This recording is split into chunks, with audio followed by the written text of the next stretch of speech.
So hello, everybody, and thank you for being here at the last session of our winter school. It's not the last talk. We have one more talk today, but this is the last day, official day of the winter school. I would like to mention, however, that tomorrow there is going to be a bonus session on the economics of the environment with emphasis on economic valuation. But we will discuss this maybe later before the end of the lecture. After Sean's talk. First, I'm gonna start introducing Sean. Sean Goodwin, I'm very happy that Sean is here. We interacted this year because of a converging interest and mutual interest in our publications. Sean is a multidisciplinary researcher with the present research on urban climate change adaptation, nature-based solutions, monitoring and evaluation. His research addresses pressing questions facing communities of research and practice at the intersection of climate change, biodiversity conservation, urban planning, and social justice. He is currently a postdoctoral researcher with the Imagine Adaptation Project at the Basque Center for Climate Change, also known as BC3. This is in Spain. His work with Imagine Adaptation focuses on answering these questions in relation to urban climate change adaptation. And he's going to tell us more during his talk. His talk is titled Nature-Based Solutions, Balancing Climate Change Adaptation, Biodiversity Conservation, and Social Justice. I'm going to leave the floor to Sean, and thank you for being here, Sean. Great. Good morning, everyone. Can you hear me well? Just as a first check again. Yep. Great. All right. I'm just going to go ahead and share my screen. Can you see my slides? Great. Awesome. Well, thank you very much for that introduction, Marta. It's really nice to be here. I'm very happy to be speaking with all of you today here from Spain and my afternoon and your good morning. So as Marta mentioned, I'm going to be presenting to you some of my previous research that came out of my PhD that I finished last year. That goes into nature-based solutions and how this idea of nature-based solutions and also the practice of nature-based solutions connects different ambitions to do with climate change adaptation, with biodiversity conservation and social justice, particularly in the urban context, so within cities. So a little bit about me, I won't go into this too much, but I'm initially from Australia, so I'm not from here in Spain. As Marta mentioned in my introduction, I have kind of unconventional background, but I'm understanding that everyone's background is a little bit mixed these days, starting from my education in Australia in law and liberal arts, so focusing on international relations and kind of Asian studies, and also different things to do with environmental policy and law. I later wanted to kind of make tracks more into the kind of environmental part of my profile, so I ended up doing a master's in the Netherlands, environment and resource management. I understand maybe there's some people connecting from the Netherlands, or at least that part of the world today as well, so hello to you. And I later ended up in Spain with a scholarship to do my PhD here, together with the University of Almeria in the south of Spain, focusing on this, how we kind of connect the dots between climate change adaptation, biodiversity conservation, and social justice in cities. I'm now working on a project, Imagine Adaptation, but I'll explain, I can go into more later if there's some questions about it. Basically trying to investigate a bit more clearly what do we really mean when we say adaptation, and what are our real goals in cities to do with adaptation, and more importantly, how do we actually measure progress towards those goals? So a little bit about BC3 just really quickly. We've been around for, I think, over 15 years now, with collaborations with different researchers across the world, also with researchers from more than 20 countries, and various projects going on over here. We work on very many different topics to do with climate change, really everything you can imagine. My research line is research line 4 on adaptation, but we have people working on, the sort of physical climate basis of physical scientific basis of climate change. So we have an ice lab here, for example, people analyzing the physical structure of ice cores, to terrestrial ecosystems, low carbon economies, really any number of things that you can imagine to do with the topic of climate change we're working on over here. So if you're a bit more interested, you can have a look on our website for the different things we're working on. But so, as I mentioned before, I wanted to touch on a few different parts of my PhD research, focusing on the first couple of chapters that I finished in March last year. The first one, which was a paper that I think Marta reached out about, and initially when we started talking, was addressing this question of how do nature-based solutions in cities connect different climate change adaptation goals with biodiversity conservation and social justice. I will also touch on different parts of my other research that then looked into, okay, so if nature-based solutions are framed in a certain kind of way, what is the specific information or the proof that these different projects are putting forward to actually support this connection, and what does this information look like in terms, so more into kind of monitoring and evaluation in case it's a topic that has come up, but really these processes of actually kind of measuring progress, for example. The last part of my PhD then, once I'd kind of gone into these two different topics, I was leaving myself with some more open questions about, going back to the kind of first principles. What is adaptation in the first place if we talk about nature-based solutions? And based on the first two kind of chapters of research that I'd done, I was asking myself, well, do nature-based solutions maybe present a unique understanding of what adaptation is or can be in cities? And how can we maybe explore that a bit further? So I'm sure you've already been presented these definitions before in the course of this course, but maybe just in case it was important to pop it here, that there are many definitions of nature-based solutions and kind of related strategies, for example, to do with disaster risk reduction and ecosystem-based adaptation or green infrastructure. But the sort of definitions that's often spoken about these days is the one from the IUCN, but again, there are many. Basically strategies to protect, manage, or restore natural or modified ecosystems in a way that tries to provide multiple benefits, not just for people, but also for biodiversity and for nature, basically, wherever that may be, in cities or anywhere else. What is adaptation then, in case that also hasn't been a topic that's come up, because that will be important to explain some things later. Although, again, there's many different ways of understanding adaptation. The one we have from the IPCC tells us that it's really a process of adjustment to actual expected climate and its effects in order to moderate harm or exploit beneficial opportunities. What adaptation actually means on the ground is also, a bit contested, but these days adaptation is really focused on something that should be really local, that it should also be novel, that it's also something that's urgent to be done, that it should be participatory, and so on. We have different ideas from the literature and practice. Before I go into my work, I wanted to ask you all some questions, so it's a bit easier because we're online. I wanted to just do a couple of really quick Menti activities to kind of get us all thinking about these topics together a little bit, to have some participation from the audience as well. And I want us to think about this question of what is nature? We're talking about nature-based solutions today, but what does that really mean? So I want to just change my screen sharing to a different screen before I continue. Maybe I will share this then, and you'll have to bear with me for a moment. So while that's loading, can you see the screen still? Yes. So if you just navigate to menti.com, you'll be prompted to put in a code that you see on the screen, so you can all join, and then I will explain just where I'm going with this. I see some people have already figured it out, but we have more people joining. So basically, I'll also start explaining. So you should find a picture of what I have found on the internet to be downtown Amherst in Massachusetts. I understand not everyone lives there, but I thought just to get our minds into this topic, I want to know, what do you think, based on this map, also based on where you've seen in downtown Amherst, if you're living there, if you've been there, what part of town do you associate more with nature? Someone says, "Oh my God, you're in the city, but you're just thinking, oh, it's too much today. I just need to take a break and go, reconnect with nature." But you're, in downtown Amherst, so all you have to do is kind of move the little dot on the map to place where you would go, for example, or what parts of downtown at least, you would associate with nature, whatever that means to you.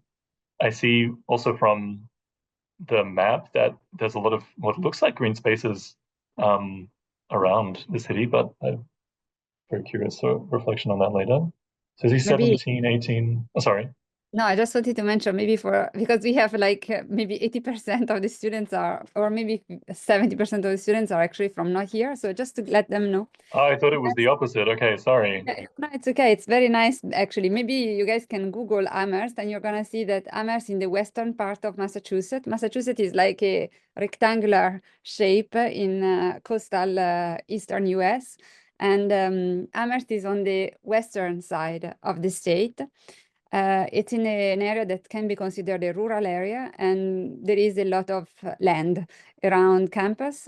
Campus was created through a land grant, and there are also green areas on campus because it's so vast. There is buses going through our campus.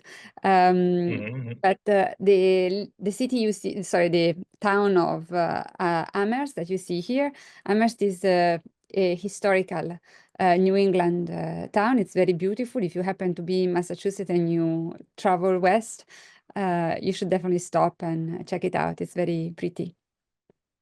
And there is Emily Dickinson Yes, House, one of the I have seen that. Yes. landmarks. Yeah.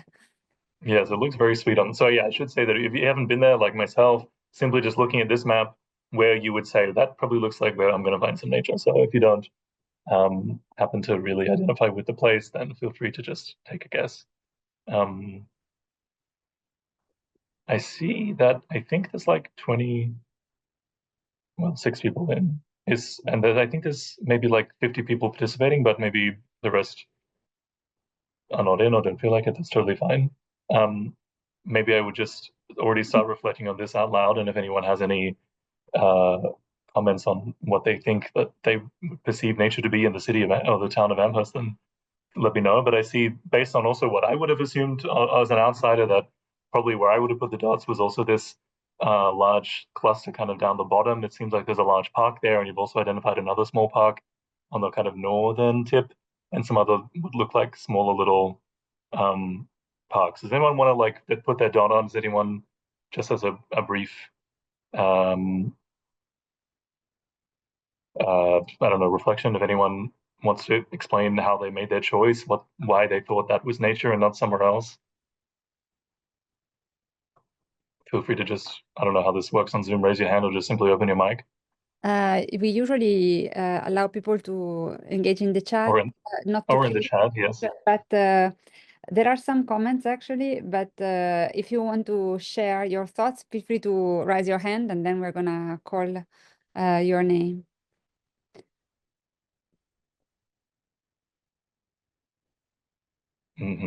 Someone is asking, can they all be considered nature?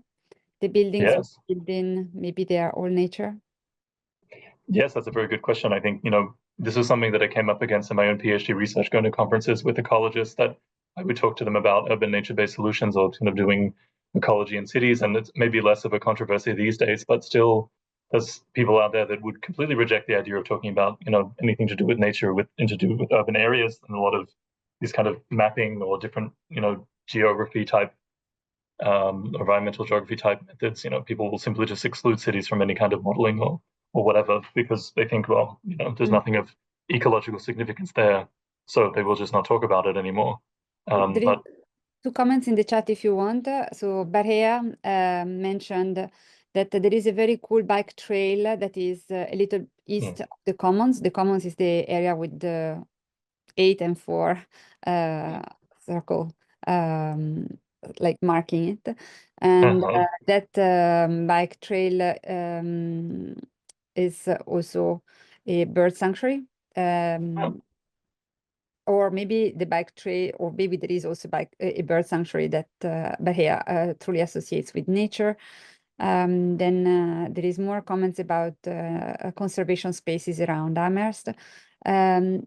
Takshala, I hope I'm pronouncing your name correctly, mentioned that there is a lot of conservation spaces just to the east and south of this map, and a little further to the north. So the map shows the most built part of Amherst. And for this reason, she picked the town green, so the commons again, as many others have done. Clara Hogan mentioned that she put her pin on the Emily Dickinson's house rather than the parks in the center of town. The parks are both flanked by large roads, so while they have more greenery, etc., they feel less organic. And then Saki asked, does nature need to be green always? Just Yes, exactly. a note is that this is this is an area where you have deciduous forests. So when you see pretty pictures of the US during the fall with the red trees, that's the kind of environment that you look at. So it is green, very green here. It's green forest and white houses. It's very cute. Very nice. Well, thank you all for your reflections on this. I think you've already picked up on a lot of the kind of things that I was thinking about as well when I started my PhD. Like what do we mean by nature? Where does it stop? Where does it begin? Even, and I will kind of reflect a little bit on that when I go a bit more into the first chapter of my PhD. But thank you all for your responses and your reflections. So we'll just go back to my slides. We'll come back to the Menti a bit later as well. But so to kind of connect this back to what I'll be talking about, or continuing to talk about, is this idea of nature-based solutions and connecting climate change, adaptation, biodiversity conservation, and social justice. The kind of through line is that there's, from the name, it suggests that nature-based solutions are something that is based in nature, but exactly what is the function of nature in this conversation? Is it, I guess there's many different ways that we could answer that question, more from a philosophical point of view, of course, as many others continue to try to do, to kind of pontificate or reflect on, what do we mean by nature, and according to who, of course, as well. Sadly, my PhD did not go in that direction, but I tried to focus on a more kind of pragmatic or practical approach to maybe how we can make this concept a little bit more specific in terms of what actually the function of kind of nature is in the context of at least urban climate change adaptation. And these reflections also kind of responded from some discussions that were happening when I started my PhD back in 2020. Nature-based solutions, although still, a pretty hot topic, were very kind of hotly debated, I guess, of what it was meant to be for. And we had, for example, the UN's Secretary General coming out and saying that nature-based solutions can be a tool to help us, stop our war against nature. And then on the other hand, that we need to develop a new harmony with nature. But of course, if we don't really know what nature is or what it is doing, or what its role is, shall we say, in this discussion, we can't really make sense of these different calls from the UN Secretary General. So that kind of what set this research into motion. So as I said many times before, this is kind of the main topic of my PhD, or in a nutshell. But in particular, this first paper, I was trying to collect the different research on these different areas to try to make sense of them in the case of urban nature-based solutions. So there was also at the time when there was emerging recognition of the interconnection, the very close interconnection between the forces of climate change, both mitigation and adaptation, and the sort of implications for biodiversity loss, and also for the different social challenges that are facing cities.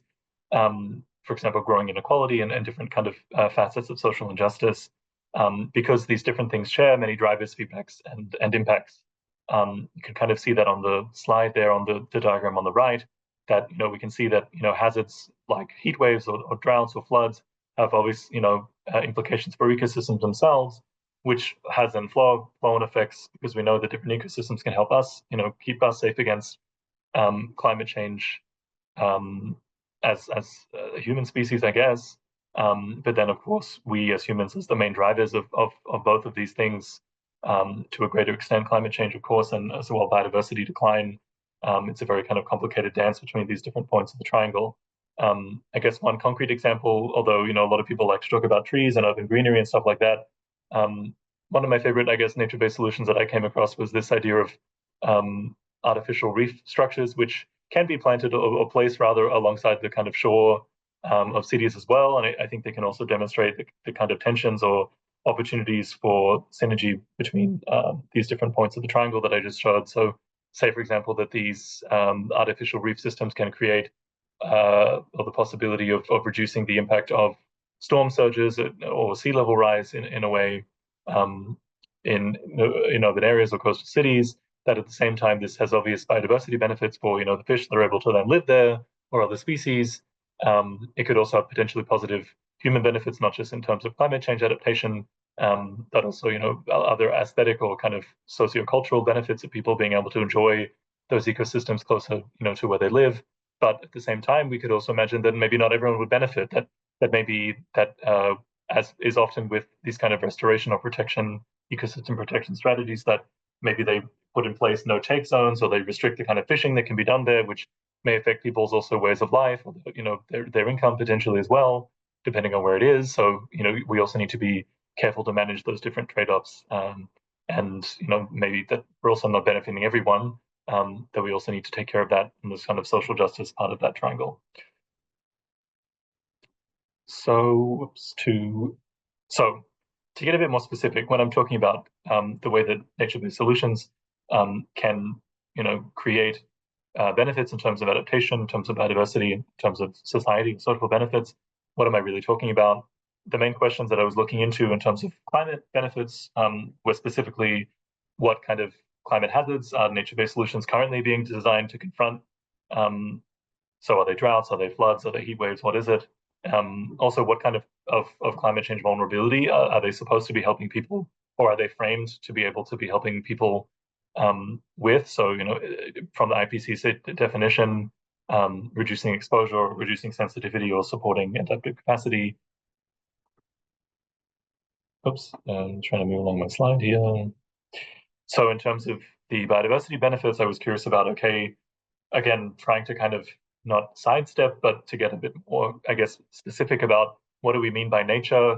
Can we kind of categorize, what kind of ecosystems are actually involved in these nature-based solutions? Is it rivers? Is it parks? What are we talking about? And exactly in what way, is this nature-based solution supposed to support biodiversity? Is it providing some kind of restorative benefit, for example? Is it through ecosystem protection, and so on?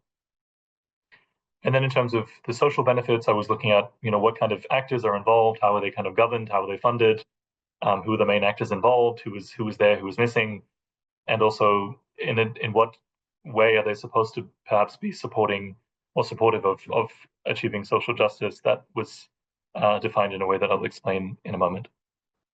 How did I do this? Like from a research perspective, this is the paper that I was talking about before that Marta reached out about. That was published, and I can send it also after the lecture if it hasn't been made available to you already. Basically, what I was doing was in the early stages back in 2021, I was searching through different online databases that contain information about nature-based solutions, about adaptation projects in different parts of the world from different institutions. And I screened just under 1,000 different projects to find ones that were of interest from my research questions. So these were, namely, there were nature-based solutions according to this definition of the IUCN, that they had some kind of climate change adaptation benefit that was mentioned in this documentation that I was looking at. So project reports, monitoring evaluation reports, things like that, and that they happened in an urban area. So with those kind of screening limitations, I ended up with just over 200 nature-based solutions that I then had to analyze. So then I was looking at these different nature-based solutions and looking at answering these different questions I mentioned before, what kind of climate vulnerability, what kind of climate hazards, and so on. The same with biodiversity and social benefits. And I was also trying to have an estimate based on the information available to me. What kind of contribution, perhaps could we say, based on the information, were these nature-based solutions having towards supporting transformative capacity of the city that they were located in, which I'll also go into in a moment. To give you an idea about the results of that study, so there was the 216 interventions that were from 130 cities and 55 countries. This also was an exercise in itself to try to understand, based on the information that was online at that moment or from different sources, where is most of our experience coming from in this domain? Where are we missing experience from, geographically on one level, but also in terms of these different challenges that I mentioned before, in terms of what kind of hazards, what kind of vulnerability. So with that, we could already conclude that around half of the interventions that were available to me online at that time, I think it would be a bit different now, but half of them were from Europe alone, which already tells us that it's we have a very biased knowledge base in terms of the experience we're able to learn from in the context of nature-based solutions. The other half were kind of split mostly between Latin American countries, a lot from Brazil, and various parts of Africa, with only a couple from Asia and very few from Oceania and different small island states. So to get into the results really quickly, so again, the kind of point of view here was to try to see, well, what is the main source of learning we can have from current practice on nature-based solutions, and then based on that, what are we really able to conclude about how useful are maybe nature-based solutions? What evidence do we actually have for that? Or practical experience do we have with this in this field, and then what is missing? So a lot of these findings are kind of geared around that. So for example, we could say that we found that most nature-based solutions were focused on especially flooding in terms of climate hazards, and then also heat, but there was very little about other climate hazards, and indicating that perhaps we're not really sure exactly, for example, how or if nature-based solutions are able to help with droughts or with storm surge, with rising sea levels, that we know that they perhaps can, but we don't have the kind of evidence from practice yet to really be able to get very specific about how that works. Also in terms of reducing climate vulnerability, it was mostly focusing on exposure, which much less experience we could find on nature-based solutions, helping, for example, to strengthen adaptive capacity or to reduce sensitivity. So kind of more complex and intricate, I guess, forms of climate vulnerability that are missing from current experience, at least at the time. It was a couple of years ago now. In terms of biodiversity, there was quite a lot about terrestrial ecosystems mostly, but a lot about parks, a lot about street trees, a lot about the kind of usual suspects of nature-based solutions. So a lot about trees, a lot about green. So connecting back to the exercise before, that this idea that nature-based solutions or everything to do with nature has to be green, well, that's not the case, obviously. But in terms of the experience that we have to draw from, it's very biased towards these kind of nature-based solutions. So we think that we need to maybe diversify that experience to be able to share what nature-based solutions maybe could be in other contexts. A lot of, again, about restorative approaches. So this, again, maybe relies on the city profile that already has certain kinds of ecosystem elements with it already, rather than having to create new ones. So it's indeed not available to all cities. That, for example, many cities in Spain are very densely urbanized. They're very concrete, jungly type of cities. So there's not really much ecosystems to restore, or shall we say, it's really more creating new space for nature that needs to be done. But there is markedly less experience with that at the moment. And out of this, most importantly, to do with the biodiversity climate, I guess, connection, was that very few, indeed only 2% of these nature-based solutions mentioned anything to do with how the ecosystems themselves that were being supported through the nature-based solution would themselves actually be safe against the impact of climate change. So it was very rarely, for example, that when, for example, if there was being a park that was being built, they wouldn't talk about, or they wouldn't mention how the species that were being planted in that park, how they would go onto different climate scenarios. So whether even if there was a heat wave, which is something that has happened in the last couple of summers in Europe, that we have these heat waves and then all the trees in our parks, they die. So then they cannot indeed provide any other kind of benefits or even survive themselves. So this was obviously creating a huge problem for this idea of nature-based solutions in cities if the ecosystems themselves are not supported for being safe against climate change. So finally, in terms of society, we also looked at who was funding them and who was implementing them. There was a lot of public funding, a lot of public money, which again may not be available to all cities. In terms of social justice, we looked at this in terms of 3 different understandings of social justice, which I know there are also others we could talk about, but this was kind of what was in focus for me at the time. We looked at procedural justice, so what was the quality of the different public participation that was mentioned to do in connection with these nature-based solutions. So was there some kind of hearings, or was there some kind of mechanisms for public input? This was the main kind of the way that these nature-based solutions could be said to support social justice, which can be indeed quite shallow, depending on how it's done, of course. But we did find much less evidence of this, what's called recognition justice, or how, for example, nature-based solutions can account for different needs of individual groups in society, different values. So, for example, taking a gender lens on nature-based solutions, what are the different needs that perhaps groups of women, for example, may have to do with nature-based solutions, was something that was not as commonly considered. And finally, very rarely was this idea of distributional justice. So how do you kind of balance benefits and burdens through nature-based solutions, was something that was very rarely considered at all. So you heard me mention before that I also looked at kind of how did nature-based solutions support transformative capacity? How did I look at that? So basically what we did was we developed, or we borrowed some definitions from the literature about what transformation can be or look like in the context of adaptation planning.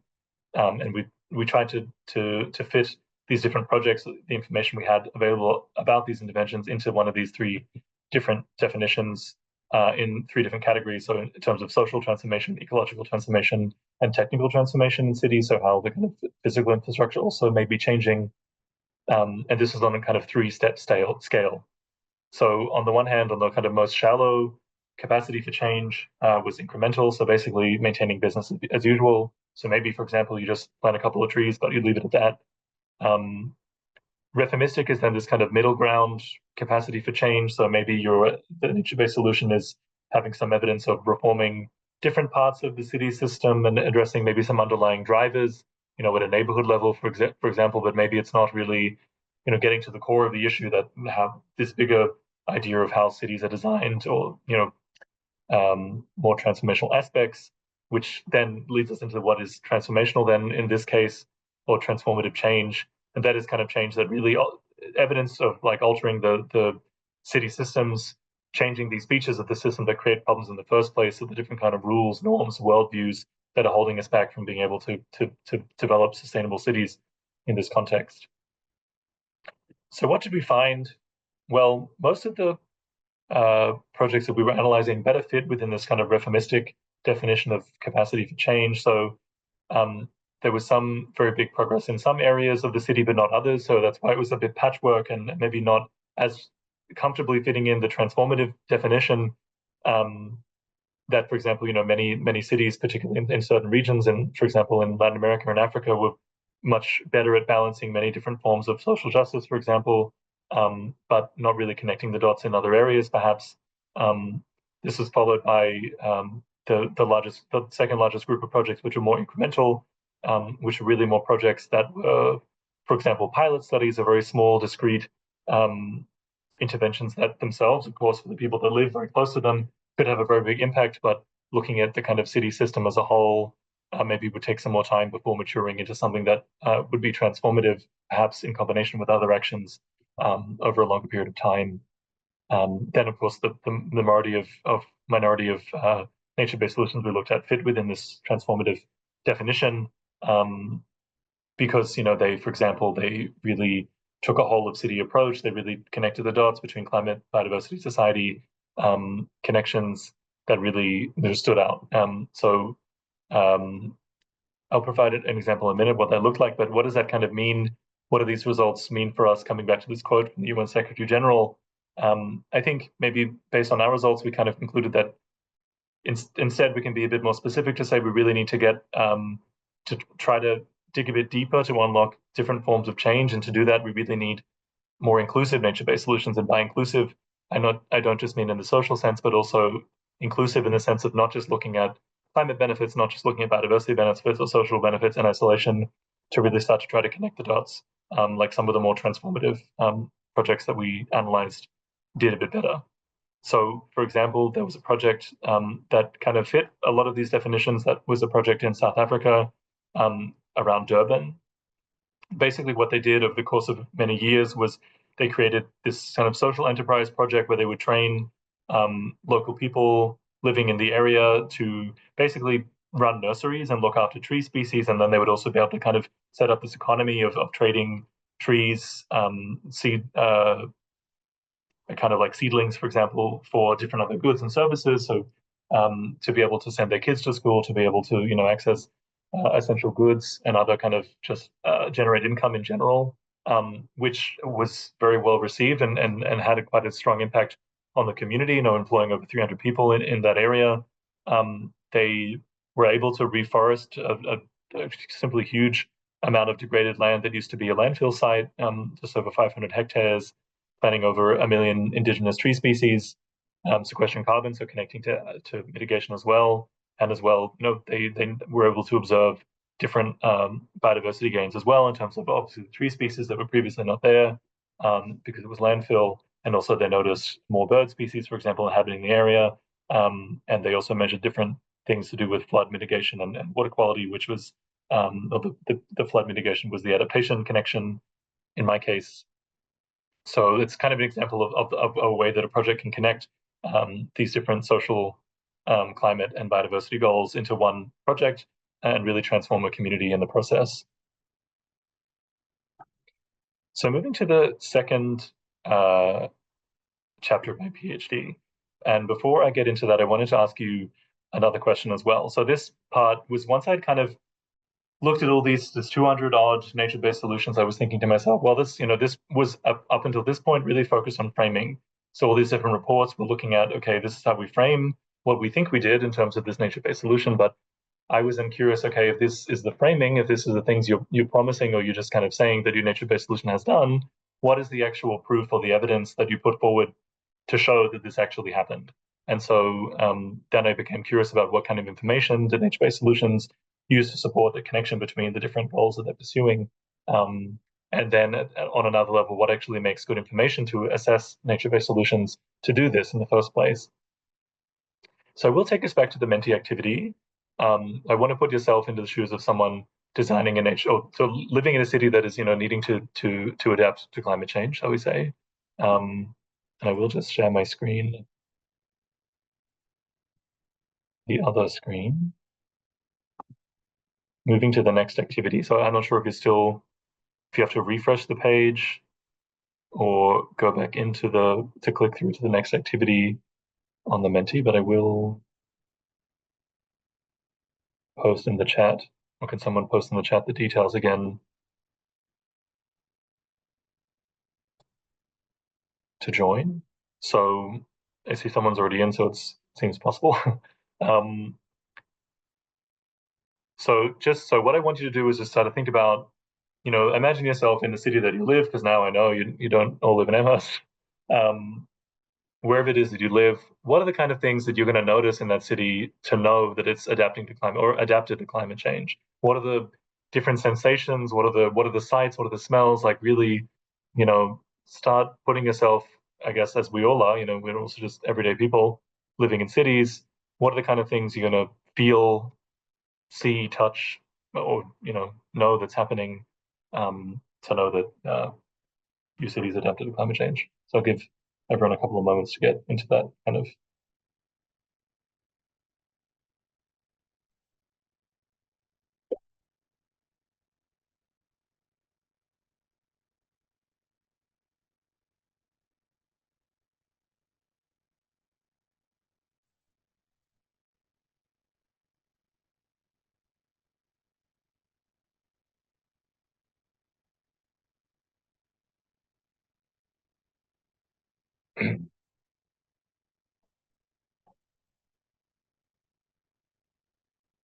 So I see the answers are pouring in by now, and I'm seeing, which may be because we're talking about nature-based solutions, I'm seeing a lot of mentions of greenery, mentions of that kind of what the city looks like. We're talking about trees, we're talking about blue-green infrastructure, resilience to overheating, water protection. We're also looking at different activities that people are doing, the turning the lights off when the building will close. Someone has written us a poem. They're hearing the birds, having shade in the summer, minimal flooding, able to get around, so the kind of connection with mobility as well. What does adaptive to climate change mean? Well, I leave that up to you, actually, but we will come back to that question as well. I'm glad someone mentioned that. A lot about green spaces, different kinds of knowledge. So we're already thinking about, whose knowledge do we get to decide? People are outside, so what they're doing, ratio to green spaces again. So a lot about kind of what the city looks like, also social infrastructure.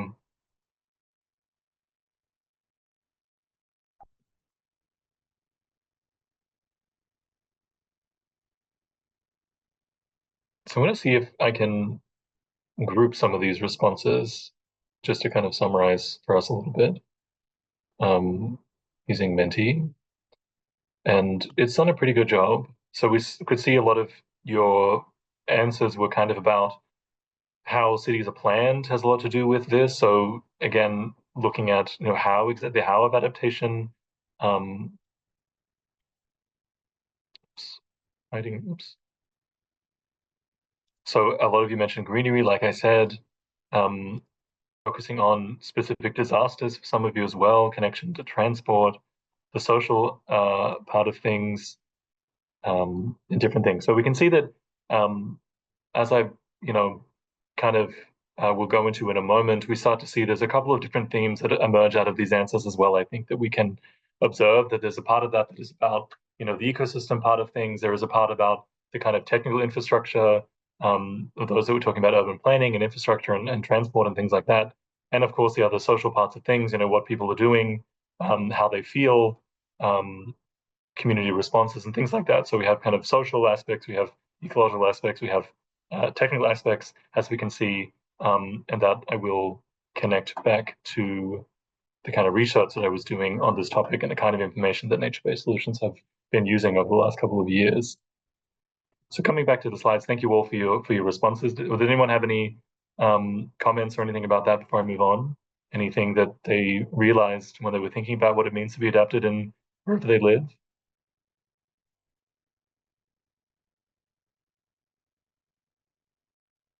If not, that's okay. I can just continue on with the lecture.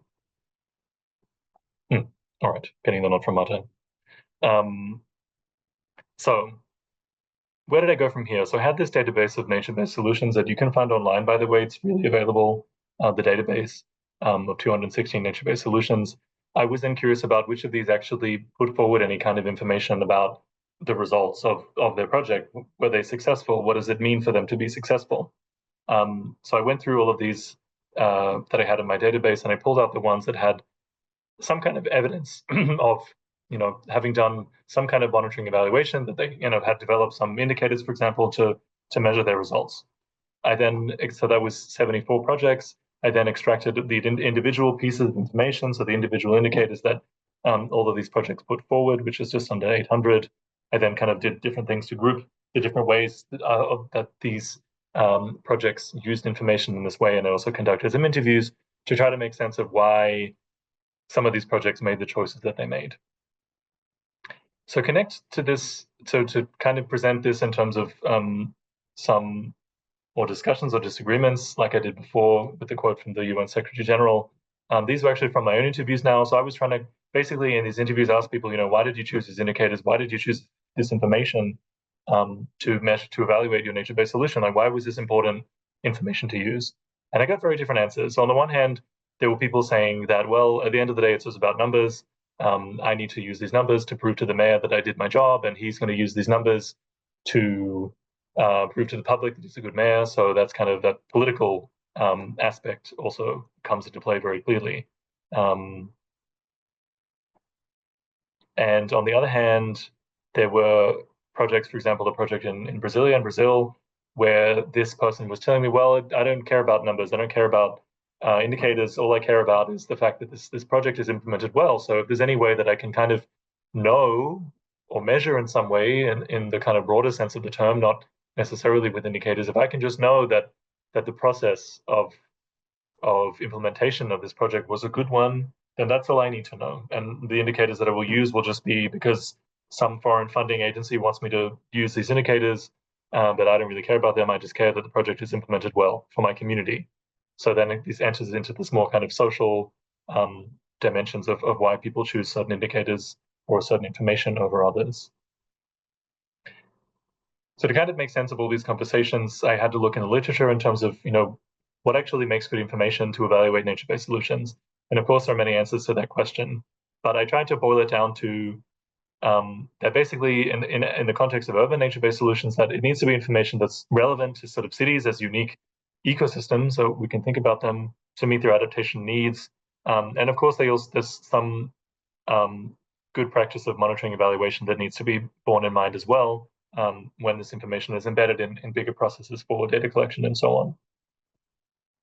So to go into what I mean by relevant, so at the one hand, it needs to be information needs to be relevant to different points in time of the course of the project. So these may be familiar terms to some of you in the context of monitoring and evaluation, that it's important to see that projects, track, for example, how much money are they spending to implement their project? Did they make a connection to exactly what they're doing with that money? So planting trees.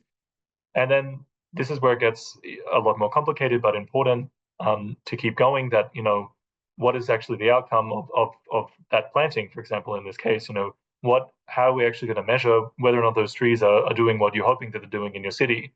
And if we're talking about heat waves, for example, you may want to measure that, was there actually a reduction in the temperature during heat waves on hot days, that actually there was some kind of tangible benefit that could at least some way be observed. I mean, this is a very technical example, but we could imagine this going in many ways. You could ask people how they felt. Thermal comfort, is also a qualitative measure of how people experience heat, which is very different depending on who you are. And then, taking that into the very long term, so that's kind of those just for now, just until short, medium-term outcomes. We want to see over the very long term, for example, that, because nature-based solutions may take many decades to really come into fruition, you want to see that over the very long term. Maybe you may notice that there are fewer emissions due to heat waves, in neighborhoods that are more green, for example, maybe a longer term impact. But basically, we need to really connect the thread here to really draw together, like, who are we trying to benefit, in what way they actually benefit specifically, and actually how and when are they receiving those benefits. It's also important, as many of you also noted in your answers to my previous question, which was a bit loaded, was also that we need to also connect a few different dots in cities in the context of nature-based solutions, because they have very diverse goals. So we want to make sure that we're, not only benefiting people, we're also benefiting the ecology of the city, and also we're taking care of this kind of unique aspect of city that is the technical dimension, that we have buildings and infrastructure and so on that also kind of need to be kept in mind. Although, they're not maybe a living thing, shall we say, but it's something that needs to be considered very clearly in the context of cities. So we need to kind of ideally have measuring the impact of nature-based solutions in these different ways.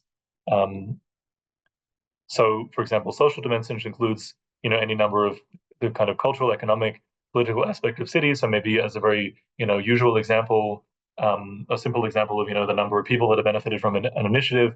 Also could go into more detailed qualitative measures of that, and how they benefit and so on. The ecological part of this is also, the different biophysical characteristics of cities, climate patterns, biophysical attributes, species compositions, different measures of biodiversity, and also the technical dimensions, the different ways that physical infrastructure is organized. So, for example, is your nature-based solution diverting a certain volume of stormwater from having gone in the pipes, which, saves city money or something like that. So there can be many different ways of measuring these things.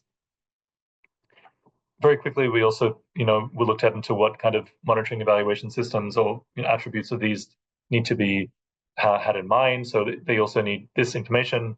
Is good information on the one hand, but it needs to be put into good processes. So these good processes would, for example, these indicators would be very clearly detailed. There'd be a clear unit of measurement, that there would be time frames set for different measurements across the course of the project, and ideally afterwards as well, that we set clear targets, some very practical considerations that you are clear about where you're going to get your data from, who's going to collect it. Are you maybe following any good practice guidelines that can already, provide you with inspiration of what kind of are kind of good indicators to measure for your nature-based solution? And are you considering as well, like, who is the targeted information? Who are we going to be reporting this to, and what are their unique informational needs from these different pieces of information? So very briefly as well, what we basically found is that a lot of nature-based solutions really focus on these short-term ecological indicators. So a lot of projects measuring how many trees did we plant, but they were not really connecting this with sort of longer-term other social or infrastructural benefits that nature-based solutions could have. But even though they were very short-term, they were often very specific. So they often were kind of backed up with very high-quality processes, but they're all very short-term. So that was kind of one group of projects. Another project was those projects that did focus more on these kind of longer term social benefits, but they were not very clearly articulated in terms of specific indicators.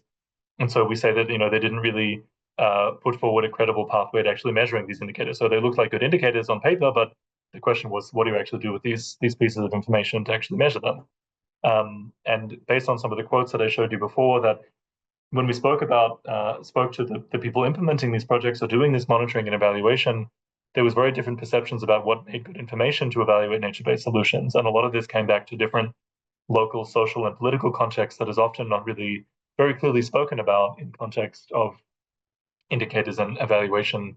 That, for example, some people were simply choosing very simple indicators because it was something that they could easily communicate to their mayor. but it may not have been something that was very useful to know if people are actually adapting to climate change. Or in other cases, that particularly projects in the global south, that there were people choosing indicators, so basically, funding organizations, for example, from the global north, telling projects in the global south what to measure, but locally in these countries, they didn't really see the benefit of measuring this at all, but it was something that they simply had to comply with in order to continue their funding. So this kind of very awkward relationships of power also came into play as well. So how do we make sense of this in terms of these two quotes? Well, we kind of concluded that using knowing what is good information and selecting indicators to evaluate nature-based solutions really needs to reflect like local and global socio-political realities. So the examples I was just giving, but also that at the end of the day, this process of selecting information and evaluating nature-based solutions really needs to first and foremost reflect the needs and priorities of local actors and beneficiaries. Otherwise, it doesn't really hold any sense at the end of the day.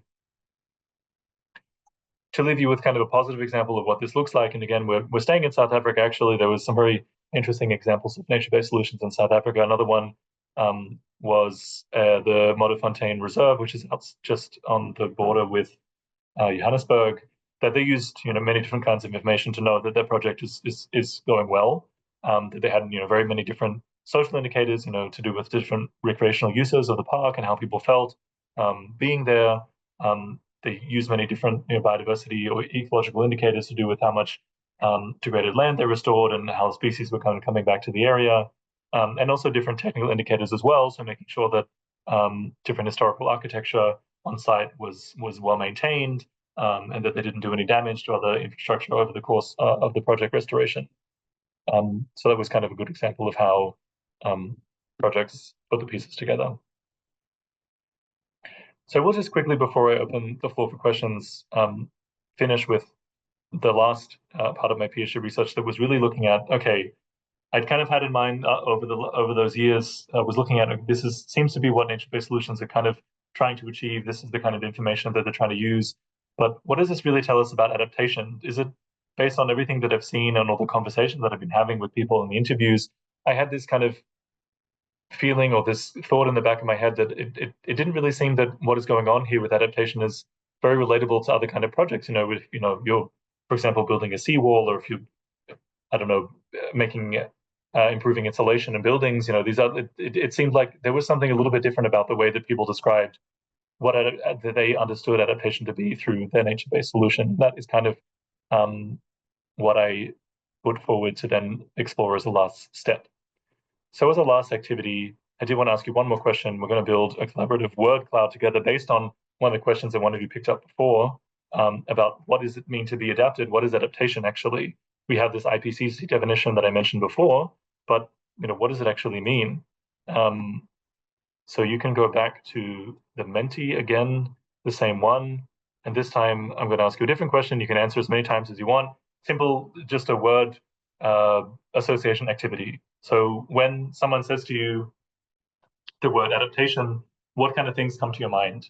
And it can be anything. It can be an experience. It can be a sight, a smell of any kind of any kind of word that comes to your mind. What it is, what it should be, how it works, and we're going to see the kind of different answers that come up.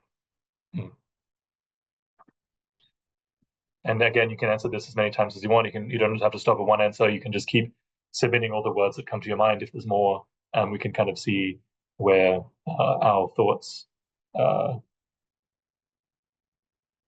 together.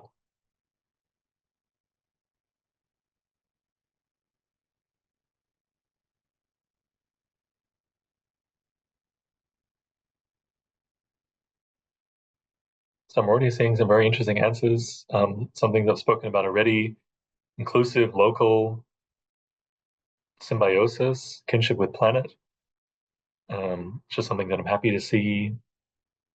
Resilience, cooling with nature, technology, the ability to respond, creating mutual benefits. Cooperation has now taken the center stage. Inclusive is also coming up in the center. Feel free to also add words that you see that you agree with, so we can kind of snowball a little bit which of these words we think are the most important, but all of them are important, I should say. sustainable cooperation, resilience are in the middle. Inclusive is getting bigger by the second.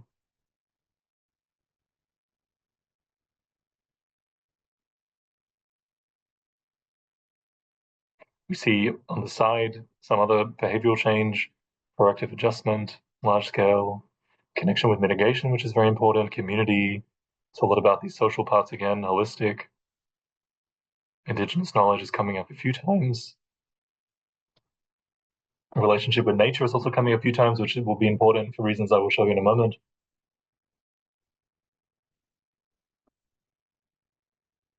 Local is getting bigger and bigger. Does anyone have any reflections on also what they see in this word cloud before I go on to conclude?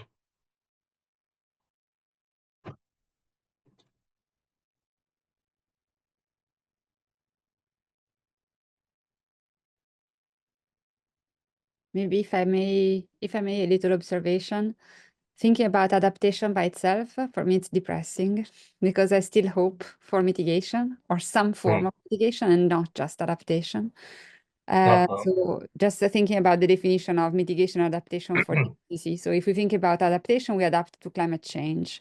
But if we think also about mitigation, we try to mitigate the changing climate. So the adaptation will also be milder effort Yes. than we would have for an unbridled climate change scenario.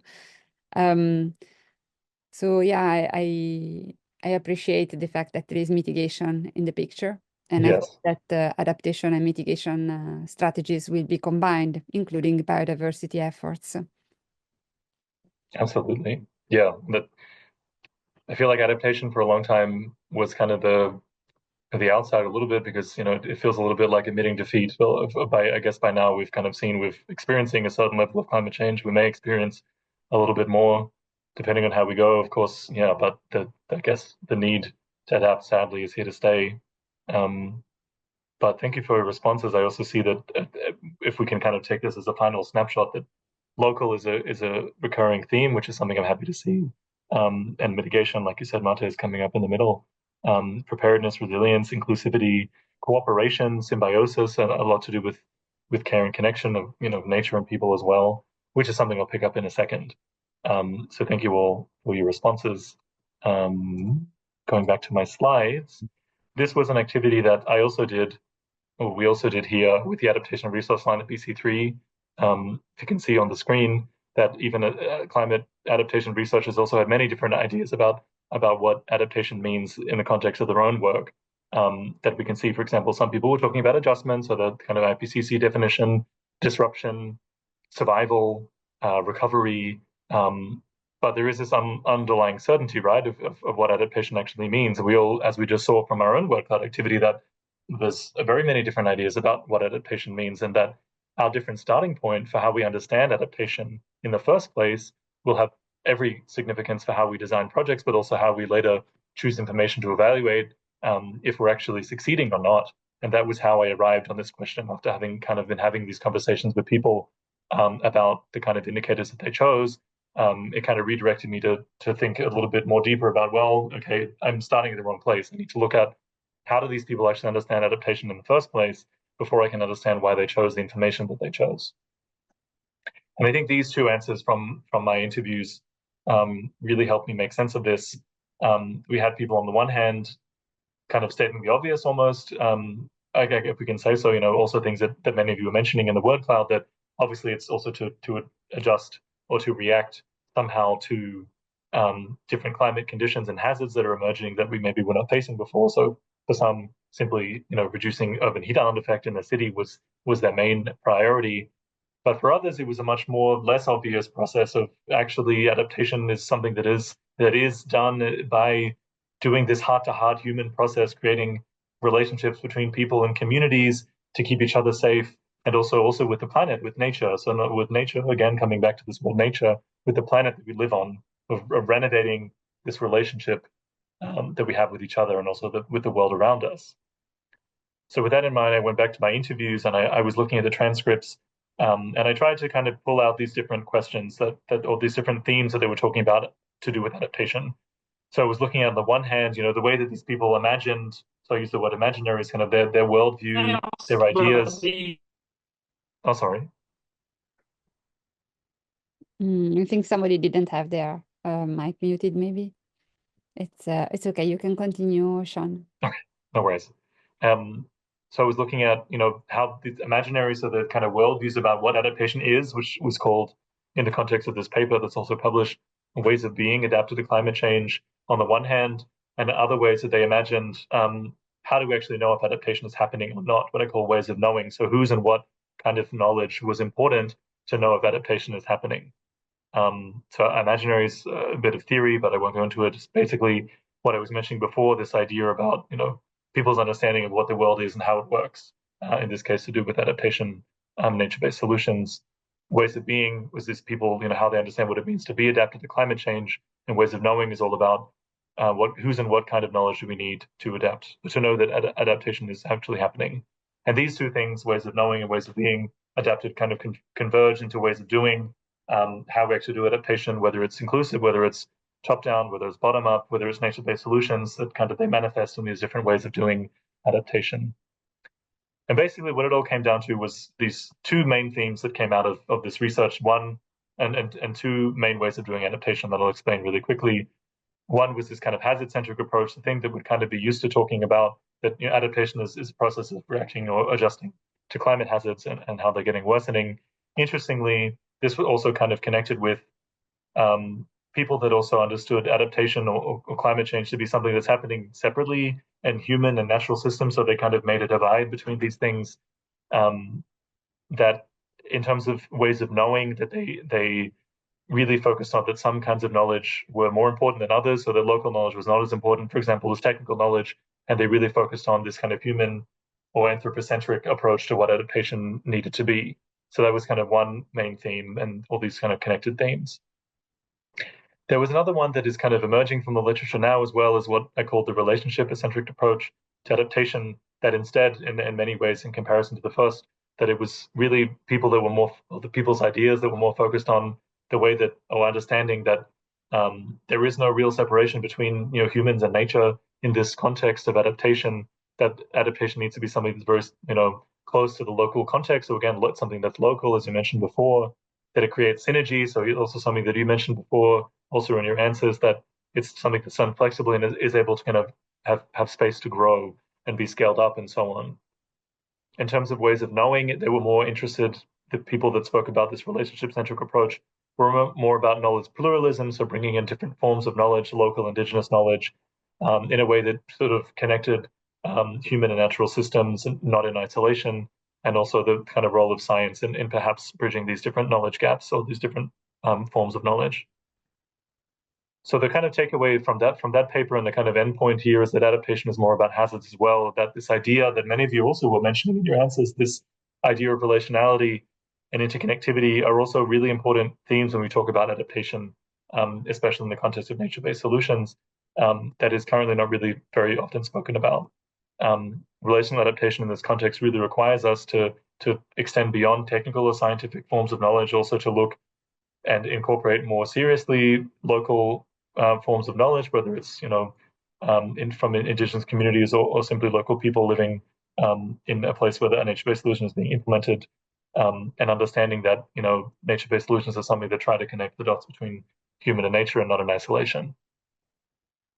If we look at this definition from the IPCC, then we try to kind of update this definition based on what we were seeing in the interviews, that we instead said that adaptation is the process of cultivating and strengthening relationships, both among humans and between humans and nature, in a way that respects their innate interconnectivity, that these relationships help identify, motivate, and guide adjustments to actual or expected climate and its effects, picking up on that initial definition, to be able to moderate harm and also provide opportunity for these relationships to thrive. So one positive example came from the interviews, that there was a project in Brazil where this person, explained to me in great depth about, it wasn't so much, it was about obviously, in this case, adapting to drought, but how this actually looked in terms of adaptation was really bringing forward very diverse, different actors that were acting locally that could all come together with something that they had to offer, whether it was the Air Force, whether it was the military police, indigenous peoples, religious communities, really anyone you could imagine was just coming together to try to to a common goal of, in this case, restoring natural springs, that they needed different things. They needed manure from the cavalry. They needed, people to look after the greenhouses. They needed many different people to do many different things that maybe by themselves they were not able to do so easily, but coming together to do something, as a community, they're able to achieve a lot. So in summary, before I wrap up and invite some of your questions, what have I spoken about today? Well, I explained to you how, though we're making progress with nature-based solutions, there's still some work to be done about deepening the impact to more inclusively design nature-based solutions to connect these different climate-Biodiversity-society nexus-type challenges. To generate better knowledge on nature-based solutions, we need to pay better attention to the local context, and that in this conversation, we need to think a bit more broadly about what our starting point of adaptation, that it isn't just about hazards, but it's also about relationships and how that can be a key lever for transformation.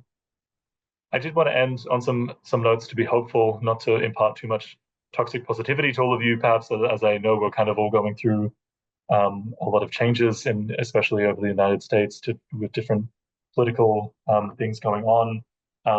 I think there are a lot of reasons to be hopeful based on the research that I've done, that even though I pointed out a lot of points for improvement, as it's kind of a habit as scientists to talk about what is going wrong or what can be improved, I think there's a lot of reasons to be hopeful that came out of that. I was also left with from the research that I did.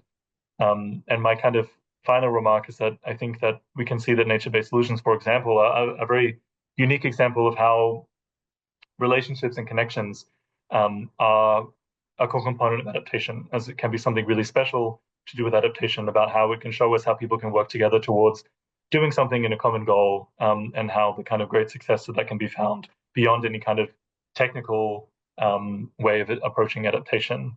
And that kind of means that the good news of that, I guess, what I'm trying to say is that we don't really need to necessarily wait for any kind of technology to come to save us to do with adaptation. There's a lot of people kind of argue that what we already have, or what we already need to do, is already with us. So we already have the capability to improve the way that we look after each other in our communities, that we check in on our neighbors when there's a flood, when we check in on someone when we know that they may be struggling, if there's a fire in the neighborhood, for example, what we've seen in California, some of the amazing the ways that people have come together as communities to help each other out and respond to disaster. And that this, I guess, the main point of this for me is that this kind of connection is a power that we already have to be able to do with ourselves and with our communities, and that is something that will only grow when it is shared as we kind of move forward with practicing adaptation in an uncertain world. So thank you very much for listening. I think I spoke a little bit longer than I hoped to, but I'm very interested in any questions you may have. You can also keep in touch. My email's there, also social media. If you want to follow along my new adventure with Imagine Adaptation and everything that's going on. So thank you very much. Also to Martha for your invitation. Thank you so much for this interesting and engaging talk. We have 5 more minutes at least for questions. I don't see our next speaker online yet. So if there is any question, feel free to put it in the chat or raise your hand so we can have a little chat with Sean.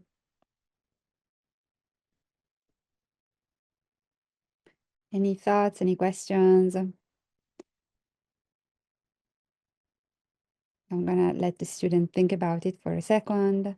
From your perspective, so adaptation is a local effort, but we know that it sometimes requires also coordination above the local level, particularly when we think about funding. Do you have any thoughts about the funding aspects of adaptation practices? For cities, we know cities can be very wealthy, and so they might be able to afford their own efforts. We have examples here in the city of Boston. There are cities around the world are usually the pioneers of adaptation practices for urban environments. In your research, have you encountered innovative financing mechanisms for adaptation that could help in situations like the one we're experiencing in the US right now, where probably funds are going to be cut for everybody?